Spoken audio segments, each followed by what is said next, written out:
Did Yahweh intentionally make a great mistake just to prove to us that something he created is wrong? Hi, this is Barry Phillips of 10-Minute Torah, Day 5 of Tzav, or command. Let's go to Leviticus chapter number 8. Excuse me. And verse 30 and following says, And Moshe took some of the anointing oil and some of the blood, which was on the slaughter place, and sprinkled it on Aaron, on his garments and on his sons, and on the garments of his sons with him. And he set apart Aaron, his garments, and his sons, and the garments of his sons with him. If we go down to verse number 34, Yahweh is commanded to do as he has done this day to make atonement for you. And stay at the door of the tent of appointment day and night for 7 days, and you should guard the duty of Yahweh and not die. For so I have been commanded. And Aaron and his sons did all the words which that Yahweh had commanded by the hand of Moshe. There is a long-standing accusation that has been made by theologians, pulpiteers, well-meaning individuals who have been trained to think in this vein, that the Levitical system of priesthood and worship was a colossal failure, and that it was Yah's design and desire all along to create such a system of animal sacrifice to prove to Israel in particular, but indeed to the entire world, to prove that animal sacrifices are ineffective and unable to atone for anyone or accomplish anything significant, that he intentionally left this system in place for hundreds, if not thousands of years, in order just to prove this fact that it doesn't work. Now, they add to that, it was kept in place because there was nothing better available until Messiah Yeshua came, ended all of that, and said, watch this. This is the way it's done. And through his atoning work in his death and on the tree, it finally resolved the issue. The Levitical system is a failure because Messiah must be a success. Is that Yah's plan? Is that what he was trying to accomplish? I, for one, don't think so. I disagree with that.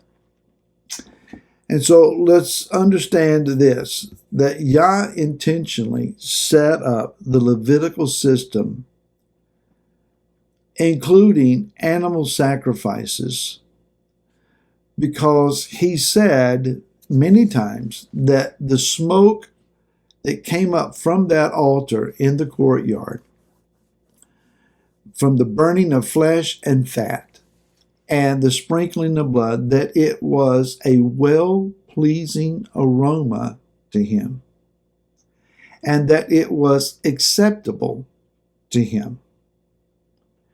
Yah set up this system because it's Yah's design and choice, and because he was well pleased with it.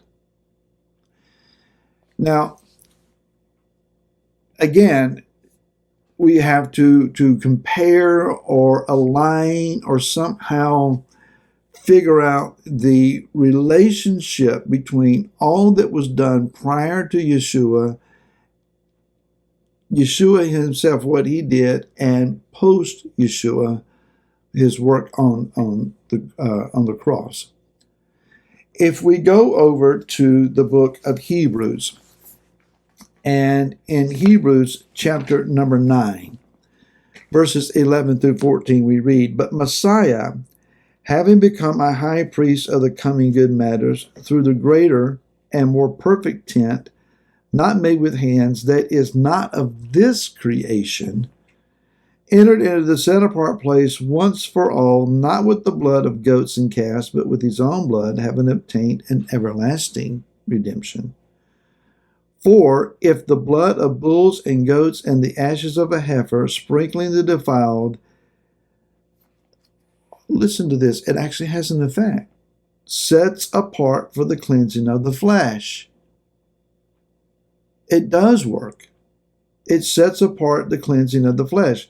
How much more shall the blood of Messiah, who through the everlasting Spirit offered himself unblemished to Elohim, cleanse your conscience from dead works to serve the living Elohim.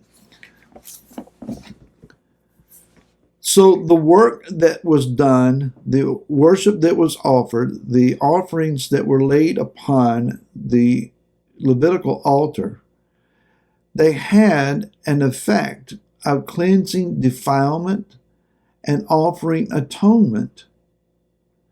Yeshua came as the one that all of those offerings pointed to, prophesied about. Every time that an animal was laid on that altar, in some way it was prophesying about the one who would come and be the ultimate revelation of that offering.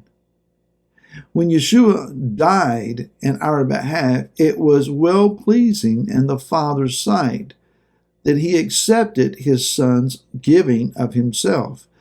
But Yeshua did not bring his blood into an earthly tabernacle or an earthly temple, but rather Hebrews says he brought it into the original in the heavenlies and presented it there.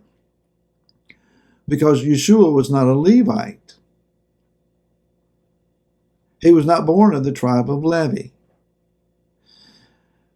But the Levites pointed to the one of the tribe of Yehudah who would come. Now, whether they recognized what they were doing or not, I don't know. Not in their minds and didn't live in their day. But if you consider what is commonly preached and promoted about them, it is from the aspect of Malachi chapter 1, where Yah reproves and rebukes the Levitical priesthood of that moment because their hearts had become calloused and because they were going through mere motions and they were tired and bored with what they were doing. Yah said, put the fire out and go home. But he also prophesied in the book of Malachi, in chapter 3 in particular, he says that there is a Levitical cleansing of their order that will take place, and then they will offer to Yah in righteousness, and they will be accepted again. Ezekiel says that the sons of Zadok, who are of the lineage of Aaron, the high priest, that they will serve Mashiach Yeshua in his temple during the coming days of the kingdom. And yes, they will be offering up offerings on that altar again. And Yah does not ask our theological, personal opinion approvals of this. So let's also understand that not all of the Levitical priesthood in their generations were a failure. Aaron and his sons, Ithamar and Eleazar, they were accepted before Yah, and they were faithful in their duties. And there were many high priests, many Levites who operated Kohanim in that system, and Yah was well pleased with them, and he put his favor upon them. Yes, there were generations that failed. In Yeshua's day, there was a corrupt priesthood. Yes, we understand that. But they do not represent all the previous generations at all. So you can't throw out the Levites because there were some who failed. Yah accepts them, and we must look forward to their restoration in the days to come. Not only Shabbat Shalom, but Chag Sameach to you. Many of you will be celebrating Pesach tonight or tomorrow night at some point, depending on when you're watching this. And may the King sit with you in your feast. May he be revealed to you as you partake. Happy Pesach to you, and we hope to see you again next week. Until then, Shabbat Shalom. Hag Sameach.